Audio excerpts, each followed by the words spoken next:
The broadcast is now starting. All attendees are in listen-only mode.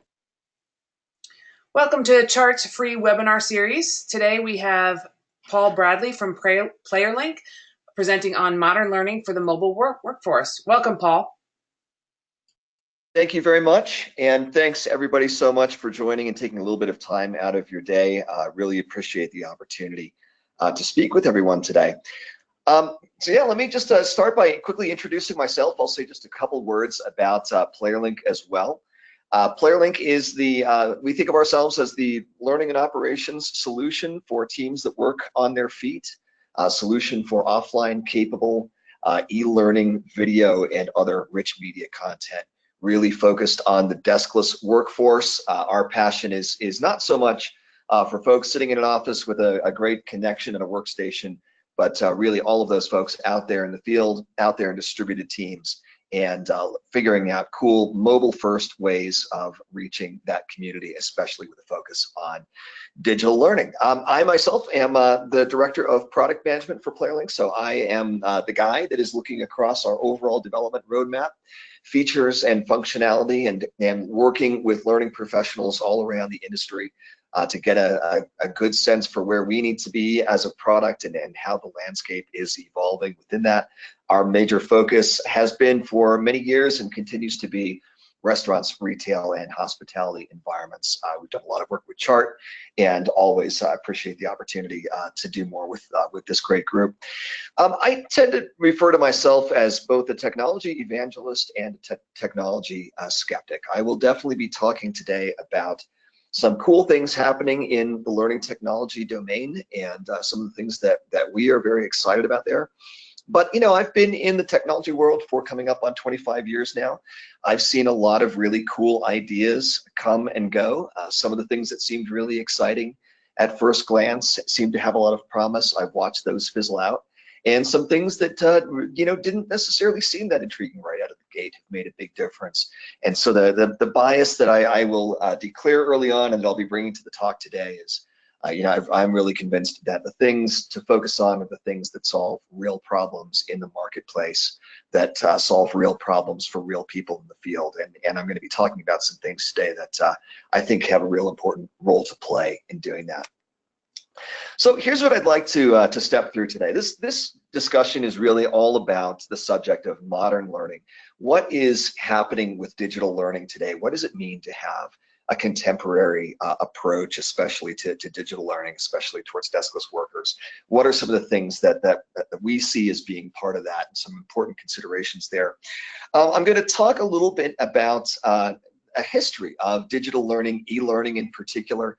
Some of the development of standards that is going on and has gone on in that space. That'll be review for a lot of you, but for those maybe newer to the environment, might be a little useful background.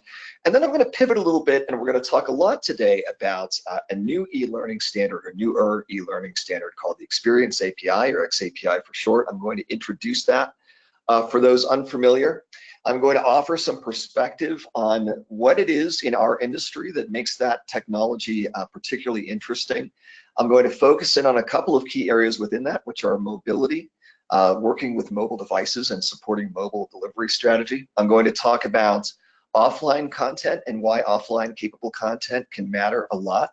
And then we'll spend a few minutes just looking toward the future, talking about some of the things that this technology and the modern learning environment starts to open up for us as we look out over a slightly longer time horizon.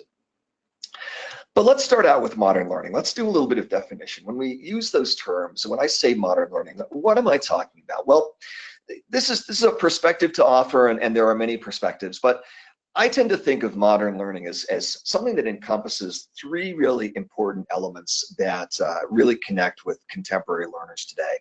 And the first of those is, I think of modern learning as learning that can follow learners into the work environment. We're going to talk a lot about mobility. We're going to talk a lot about learning at the point of need and things that factor into a successful mobile learning experience.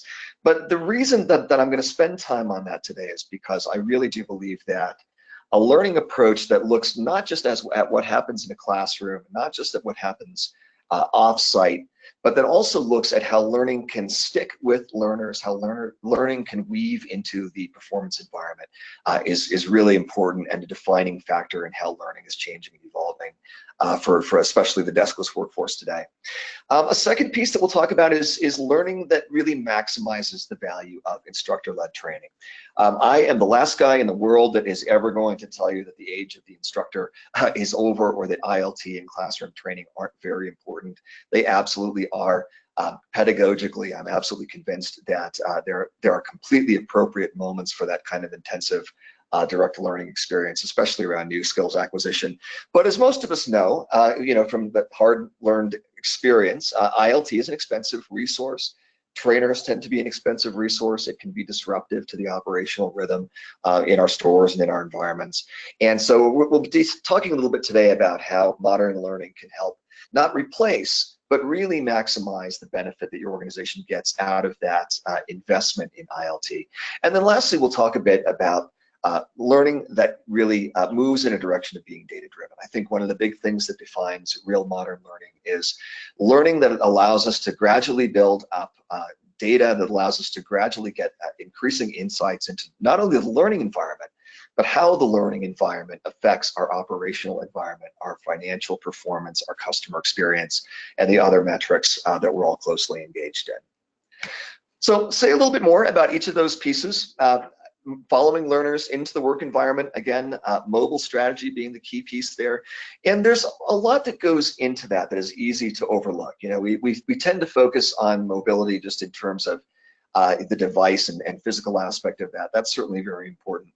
But I would suggest that when we're thinking about learning in a mobile context, really thinking about how that mobile experience needs to be created. How does my software, how do the different tools that I'm using need to adapt into that environment? A learning experience that works well on a desktop isn't exactly the same as one that works well on a tablet, which isn't exactly the same as one that works well on a phone. So thinking about the mobile experience and how to make that seamless for learners is important. Thinking about mobile content is important. Thinking about, hey, if I want to use rich media and video, we'll talk quite a bit about that today. How do I actually get that stuff to a mobile device? How do I make sure that that is a seamless process, that it's not error prone, that I'm thinking about networks and other assets in my organization that could be taxed by that. And then of course the physical aspect is important. Devices, storage, location, where devices will be in the learning environment. Do I allow people to use personal devices? All of these are considerations to think about when we're talking about learning that follows the worker and moves with them. That point of maximizing ILT, a few points to consider there, and we'll touch on some of these today. Again, that notion, you see the interplay here, reinforcement at the point of need. When we do make that investment in ILT, how do I make sure that when people come out of it, they're able to reinforce that learning? We'll talk a little bit more about what that means today. Support for informal learning, recognizing that a lot of the real learning will happen after the ILT is complete, and how do we support that? How do we recognize the inevitability of informal learning and come to see that as an asset rather than potentially a hindrance or a risk? And then again, effective resource allocation, like we mentioned. Those trainers that we have out there are very valuable and important resources. How do we make sure that they're not sleeping in airports? How do we make sure that we're being very effective with the use of that extremely high value resource? And then on the point of making things data-driven, lots and lots to think about there. Again, we'll talk more about this as we go. But to start in the middle, maybe here on this graphic, if we're talking about data, that first step is always around how we collect that data. How are we bringing data in from the field? What tools are going to be important in the operational environment to allow us to do that? Once we have data coming into our organization, how do we manage that data? How do we make it intelligible? What are some of the strategies that we can employ to be able to track and make use of that information? And how does that feed into our thoughts on analytics, learning data management, how we can start to build bridges between the traditional silo of learning data and other domains within our business to help us drive some real good informed decisions as we go. So lots of considerations, lots of things that we'll be touching on in various ways as we talk through more of the technology angle today. So as I mentioned, let's take a quick diversion and just spend a quick moment on some of the history of e-learning in particular, and really specifically on standards. We're going to be talking about e-learning standards today because that's ultimately what the Experience API is, and that it's a technology and interoperability standard that opens up some interesting possibilities for us that we'll be discussing today. But you know, it's part of a long lineage, and really there's a lot of great achievement here. I'm never the guy to knock on some of the older learning standards that have existed. They've all done great things. But you know, for a quick recap, again, review for many of you, but going all the way back into the 90s, when online learning first became a thing, there was a very clear need for an interoperability standard, so that when I made a really cool course on one website, that course could be used on another website without having to fundamentally rewrite it. Good folks in the aviation industry gave us the beginnings of the AICC standard, which is still around today.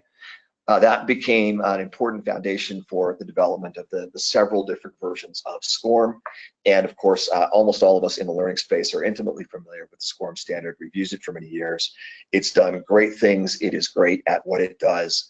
But as you can see, as it's gone through its multiple iterations, it really is, as time moves on, kind of an aging standard. We'll talk about some of the things that emerge from that as some potential challenges.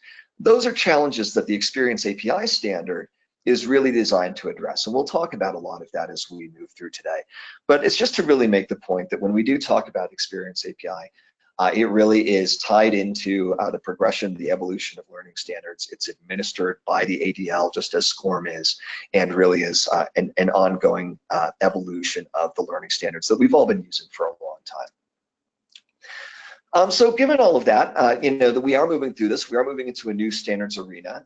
You know, for SCORM and AICC, as we're just talking about, it's 2018. You know, how do we think about those standards today? You know, again, I always really begin by acknowledging that SCORM is and remains very, very important. It's not going anywhere anytime soon. It's still the predominant standard, and for great reasons. But it isn't going to really change. It hasn't been updated for quite a number of years, and with the XAPI standard being in place, it's not going to be. That leaves a couple of areas unaddressed that are meaningful for the discussion today. SCORM is, as many of us have learned the hard way, not optimized for the mobile environment, tends not to work reliably or seamlessly across mobile operating systems and mobile device platforms. And for good reason. It was never designed to. The standard itself predates the mobile devices that we all use today in terms of smartphones and tablets. It is an online standard. It was designed for websites. For that reason, it was not designed to be offline capable. Some people have made some heroic efforts to adapt it to offline usage, and that's really cool, but it's not what it was designed to be from its inception. And it was never really intended to be an extremely flexible or extensible standard. It was designed to do a small number of things well, and it does those things very well. None of this is a criticism, just an acknowledgement of the fact that this is a standard that has been with us for many years and leaves some ground for some interesting new things to happen. And that's where we kind of come into a more focused discussion on the Experience API standard. Again, XAPI for short. You may have heard the phrase tin can referring to it. And for the next little bit here, I'm really going to focus on what the XAPI standard does for us, what that technology opens up in the modern learning arena. So again, to kind of recap, XAPI, what the heck is it? As I said, it's the next generation of SCORM, and that just means that it is, like SCORM, a standard for the creation, sharing, and tracking of e-learning courses and other types of learning data. And we'll talk about some of those other types of data as we progress. It is a mobile-friendly standard for e-learning courses and for e-learning data. And as we'll talk more about as we progress, it is offline capable, and I'm going to have a few words to say about where that can be meaningful, especially in our industry space. It's not a branded product or service. It's not a company. It's really not a total departure from more traditional forms of learning, and we'll talk about that. And I hope to show as we progress through that it's really not that scary. It opens up some cool avenues for us, but doesn't necessarily tear us away from everything that we've done in the past.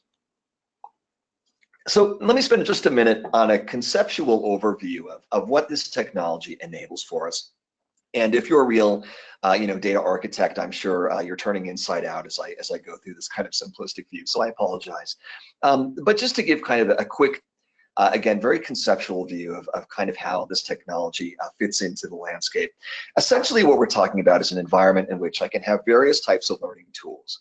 That could be a quiz or an assessment, that can be an e-learning course, but it could also be a number of different apps, a number of different environments in which different learning experiences and activities are being captured as data. That learning data is then output by those different applications as what we refer to as an XAPI statement. That is a standard data object. It's a JSON object for those familiar with that terminology, that follows a standard format to document that experience that the learner has had. And that data flows into something which is a new convention within the Experience API construct, which we call a learning record store, or an LRS. That's a data store that takes learning statement data from one source or from many, collates that and makes that accessible to other applications. In the simplest model, that would be an XAPI compatible traditional LMS. Now, what the standard enables for us that starts to get interesting is that those learning tools, those sources of learning data, can really be multiple different things. It can be a traditional course, but it could also be an app that is capturing informal learning data or activities. It could be an evaluation system that is tracking different learner activities, different evaluative data points. Anything that can export results information in that standard JSON format, which is really not a lot of technical rocket science to achieve, has the ability to create learning data that can come into that central LRS and become part of a much broader view of that learner's performance, of that learner's overall development, beyond just the traditional metrics of quizzing and testing and scores. And as we progress from that point, we can start to also think about ways in which that more complex learning data can feed into other tools beyond their traditional LMS. I could be using a BI system, I could be using an analytics platform. We at Playerlink work with a great company called Watershed that's doing some exciting stuff in that arena. I could be now thinking in terms of taking learner data, learning information about learning experiences, and starting to collate those with same store comp information, with different financial metrics, with safety metrics, food costs and waste metrics, other types of data that may be floating around my organization, and starting to draw some interesting conclusions or some interesting observations about how learning activities and learning investments can shape outcomes in other parts of the business. That's forward-looking for most of us today, but it is an arena that this technology opens up, and it can be a pretty exciting area to begin to think about. We'll say a few more words about that as we go. So again, in summary, XAPI compared back to SCORM, again, not a knock on SCORM by any means, but it's just to illustrate, and I won't go through all these points, but SCORM does a few things very, very well. The XAPI standard does those same things, but it layers in now a number of different capabilities that we have. In the real world where this kind of stuff can begin to matter to us is, imagine I've got 2 employees in one of my stores. They both did the same assessment. They both scored an 80%. That's good data, and I can use that data to do certain things. But if I can also come to understand that one of those employees did some independent study, watched some videos, did some extra shoulder-to-shoulder training activities with an experienced instructor, did put forth some additional initiative and got some additional knowledge of their own accord, that is also good data. And it begins to give me a view that's a little bit less oriented towards compliance strictly, and a little bit more broadly oriented towards competency. So given that, though, a moment of justifiable skepticism here, hey, maybe that sounds cool, but for a lot of us, we're still struggling with basic compliance training. How much do I really care about all this future state stuff? It may not feel like we're really there yet. And I get it completely. As I work with different learning organizations, lots of people are still transitioning out of pure paper-based learning activities. People are moving into digital strategies at varying levels of maturity and struggling with some things that I'll touch on. So absolutely get why some of this more future-looking aspect may seem like overkill in the current learning environment. But I hope in this next piece to talk a little bit about how I think there are some real tactical, real-world benefits here that impact a lot of our organizations for where we are right now, and can be really relevant to day-to-day things that we're experiencing throughout the industry and throughout our businesses.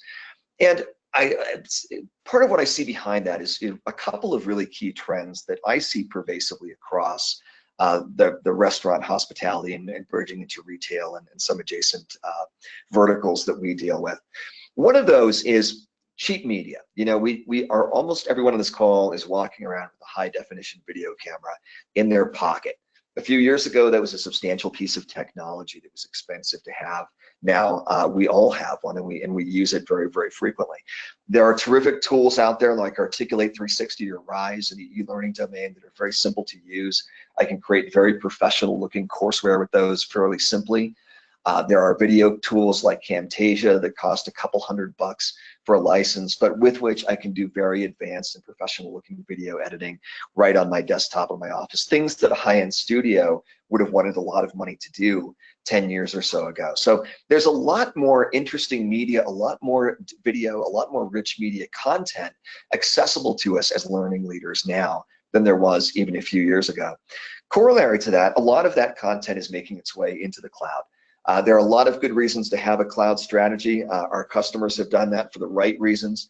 We generally find with our customers that there are a lot of different point solutions in the cloud that make a lot of sense. But in our environments, there can be some real challenges, which I'll talk about more in a moment, from getting information from the cloud down to the people that need to consume it. And that's exacerbated by the pervasiveness of mobile devices. Mobility has a lot of power for us. But it is also something that our learners expect. It's the native platform for the kind of digitally native generation of younger learners that most of us are employing. So as we see those big trends of cheap media, stuff in the cloud, mobility as a pervasive form factor for delivery, that begins to run up against a demographic that is natively comfortable there, that really sort of needs and demands that and is better engaged in a mobile context, better engaged by media. And of course, we're trying to address all of that within an environment of margin pressure for almost all of us. And for almost all of us, we're working in environments that are extremely competitive. So we're always trying to think of ways to, on the one hand, keep up with these trends and address our learners, but also to do that, to do more with less in that environment. And that's where I'll argue that some of these pieces of the Experience API technology become an important aspect of bridging that gap to the learner. Couple things to talk about within that. As I mentioned, I want to focus on the tactical and near-term aspects. So we'll talk a little bit more about mobility specifically and how the standard works with that. We'll spend a few minutes on this whole notion of offline localization of content and media. And then we'll pivot over and spend just a few minutes on that wider view as well. So first of all, mobility. We've talked about that a fair amount already. I'd like to just drill in on a couple of points that make mobility very important in our environment. I mentioned from the outset this notion of learning at the point of need. This is a statistic from Burson Research, a great group out of the Deloitte family that we work with. They did some very interesting survey work with frontline workers in retail and restaurant. And one of the questions that they asked was what resources you would go to learn how to do your job. 70% of respondents stated that they would use a public search engine. Only about 50% said that they would use company-provided training resources. And I think that's kind of a startling statistic in a couple of ways. One, it certainly speaks to the need for learning that is in the performance environment, because where's the search engine? At the end of the day, it's in your pocket. It's on your phone. It's accessible to you wherever you go. Your formal training may not be as accessible if you don't have a point of need strategy in place around that. And I think the statistic tilts towards that. But it's also, I think, a little sobering for us as learning leaders when we consider that I don't have a lot of control over what you're going to see on Google when you look for information on how to do your job. I do have control over my formal resources that I've given you, but if you're not using those, you're using a public resource, I really do run the risk of losing control of that message. So it's something to be very thoughtful about. Tied into that, I know for all the learning professionals out there, I know, I apologize, everybody knows Ebbinghaus, but for those that are maybe not as familiar, some great research going all the way back to the 19th century just on how we learn. The basic message of the forgetting curve is that when we learn something new, especially if it's very new, especially if it's complex, our retention of that information drops off very steeply. But we know from lots of experimental and experiential data over the years that if you progressively reinforce that learning over time, the long-term retention rises commensurate to that. So that when we deliver information in a single event, we get a certain result. If we deliver that information and then provide easy tools for reinforcing that learning progressively, we get a much, much better result. And there's a fair amount of science that backs up that aspect of just how we learn as human beings. The mobile form factor, the ability to have learning that provides progressive reinforcement in the performance environment becomes a big deal for that. So again, the net classroom training, ILT, again, totally appropriate, very important, but there's just a recognition that learning doesn't end at the classroom door, even if we want it to. Mobility is a big part of making sure that something follows the learner out of the classroom and into the environment where that learning really comes into play. Now, the offline piece, I've talked about that a little bit. Let's spend just a minute there. Why does offline content, the ability to consume something on a mobile device that is not connected, why does that matter so much? Well, in the industry that we're really focused on here, networks very often are an interesting factor. If you were building out restaurant chains 10 years ago, doing a lot of site expansion, you would have been either kind of crazy or a wild-eyed visionary if you were building business class broadband across all those locations. That's a very substantial cost. And a few years back, there wasn't a lot of good reason to do that. With that phenomena of cheap media in the cloud and the pervasiveness of mobile that we talked about, that situation has changed, and there are some good reasons for doing that now. But again, it's still a substantial cost. So a lot of us are left with legacy networks that aren't really designed for media, and video is where that really comes into play. So a quick moment just on a quick little diversion here on streaming. When we stream video, which we all do in our homes, it's a different deal when we start to talk about doing that for multiple users in an environment over a shared network.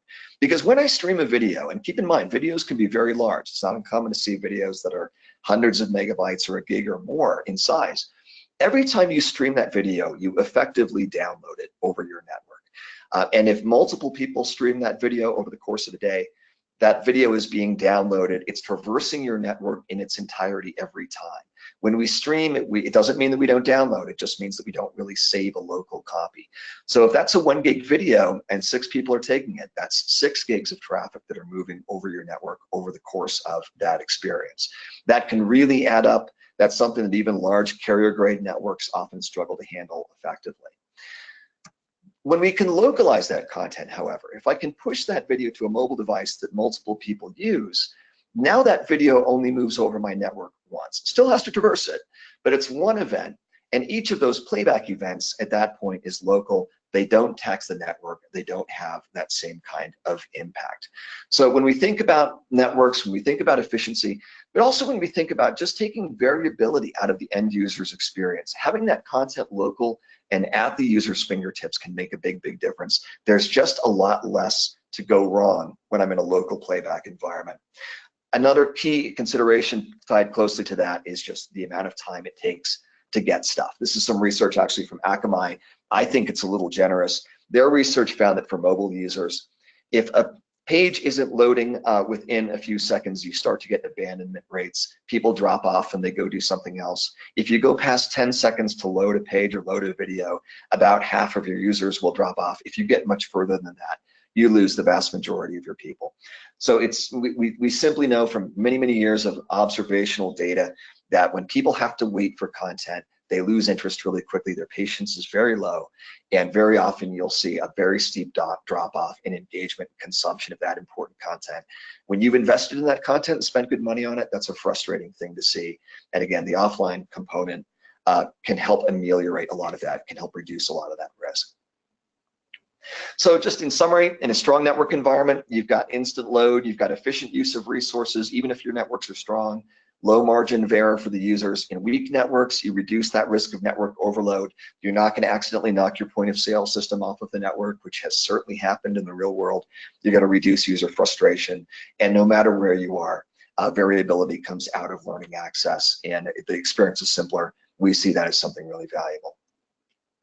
So lastly, let's take just a moment to talk about the future. We mentioned informal learning earlier. Again, a little bit more bursts in research. Shouldn't be a surprise to anyone that most of the learning that really happens, most of how we actually absorb learning, happens outside of formal learning processes. It happens as we do things. It happens as we socialize. It happens as we layer additional resources into our learning experience. And as we think about that aspect, before I move on, we think about that aspect of the Experience API, being able over time to capture data that goes beyond traditional assessment and into various aspects of the informal learning that happens in all of our environments, we get into some really interesting territory that I think is fun to explore. Now, moment of justifiable anxiety, that sounds, or it can certainly sound like a big transition. Most of us are already pretty stressed out day to day. So how daunting is it to really think about moving into a technology environment that may be outside the scope of what we're doing today? I like to really argue that there is a stepwise progression available to organizations here that really doesn't have to be that scary. You know, one good piece of news when we're talking about e-learning is that most of the common commercial authoring tools that we use, the Articulates, the Adobe Captivates, the Lectoras, the iSprings, all of those already support the ability to output courses in an XAPI format that's native within those environments today. It's just a couple of publishing settings to manage. So right off the bat, if you're using commercial authoring software, you can begin to move into delivering courses that are offline capable, that are seamlessly mobile, and finding ways to incorporate those into your environment. Even if you're not doing a lot yet with data, you can progress to basic data tracking strategies around that. For a simple information, evaluative and scoring stuff. You can look into the world of XAPI compatible LRS and LMS solutions, which is a growing environment. Lots of cool stuff happening there. If you get your feet wet in that environment, you can start to think about multi-source learning data management. You can begin to think about informal learning, different places where learning data can come from in your environment. And if you get to that point, then you can really begin to look out into the interesting things. You know, I don't think there's a ton happening in the industry here yet, but I definitely find myself in more and more conversations around, you know, hey, what role might machine learning play here? Will there be a role for intelligent curation of content, for systems-driven learning paths for learners that can make the management of learners going through a series of learning activities into more of a no-touch, hands-off experience for learning managers? Lots of different things that can happen there, and I think are going to be really interesting and exciting to explore. But again, I think the net here is to just know that there's no reason to have to jump right into the deep end of the pool with this technology. There are a lot of interesting steps along the way, and different organizations that we work with are at all different phases of experimentation and maturity in this technology. And it's actually a fun and exciting thing to be part of. So I will close there. Here's a little bit of contact information. Of course, that's the Playerlink website. I highly recommend the experienceapi.com website for a ton of great information about the standard adoption. And there's some contact information for me. I'd love to hear from folks. Obviously, I'm a little bit of a nerd about this, so I'd love to geek out with you. Feel free to reach out, connect on LinkedIn, and we'll keep the conversation going. With that, I'll kick back over to Tara, and we'll see if we have any questions. Thank you, Paul. That was great. Yes, we do have a couple of questions that came in. The first is, do I have to rebuild all of my existing course materials if I want to start using the XAPI standard?